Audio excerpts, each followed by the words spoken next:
जोड़ा ब्लॉक वासुदेवपुर निर्माणाधीन कानपुर जलसेचन प्रकल्प द्वारा प्रभावित होता छेड़ीडेगार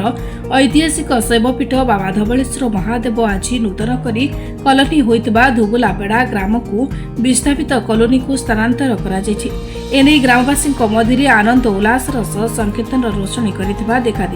प्रात सूचना मुताबक आज रीतिनीति अनुଯାयी पूजार्चना करने पर महादेव को साजसज्जा रथ स्थानीय विस्थापित कॉलोनी को स्थानांतरित कर मंदिर दीर्घ वर्ष धरी पीढ़ी पर पीढ़ी पूजा कर आसुथिले। तेबे कानपुर जल प्रकल्प द्वारा मंदिर बुड़ी जाइथिबारु एही मंदिर को स्थानांतरित करिथिबार देखिबाकु मिलुछि। कानपुर प्रकल्प स्पिलवे गेट निर्माण पर स्विस गेट को बंद कराजिबारु जलभंडार रे जलस्तर बढ़िबारे लागिछि। तेणु यह ऐतिहासिक शैवपीठ को प्रकल्प कर्तृपक्ष और मंदिर कमिटर उद्यम स्थानांतर महायात्रा आज संपूर्ण होता मंदिर कमिटी सभापति श्री केशव कुमार नायक कहते आमर पूर्वपुरुषर जिते भंजदेव राजा केउंझर थिले सेतेबेले आमर जे बड़ू आमर बापांकर अजा जे कान्हू महानायक से ताकू स्थापन करथिले। आसिली मु केशव कुमार नायक से मु ताकू आमर चूड़ाटा को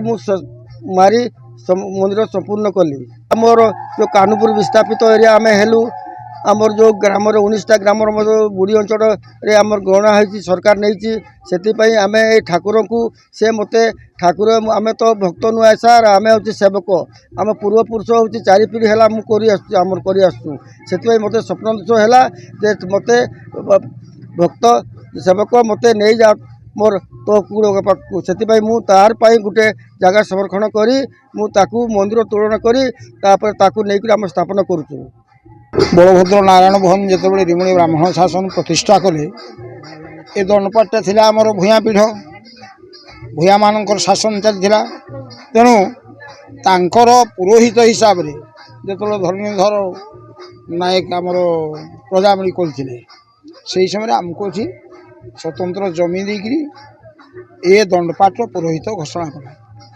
कि कालक्रमे ये मंदिर जो आज उठी जाऊँगी कानपुर नदीबंध तैयारी होची तेणु ठाकुर को गोटे सुरक्षित जगह को आम नौ ये 2-3 किलोमीटर हम से जगह ना है धोबलाबेड़ा ठाकुर को पुणी से अवस्थान कर धोबलाबेड़ा गोविंदपुर 3 किलोमीटर हम 3.5 किलोमीटर आठी आमर टोटाल आयोजन कराई ठाकुर केमती रे कौन करेंगे आम से रखा मंदिर धीरे धीरे बना हो। केन्दुझर दाशरथी गिरी रिपोर्ट निरपेक्ष।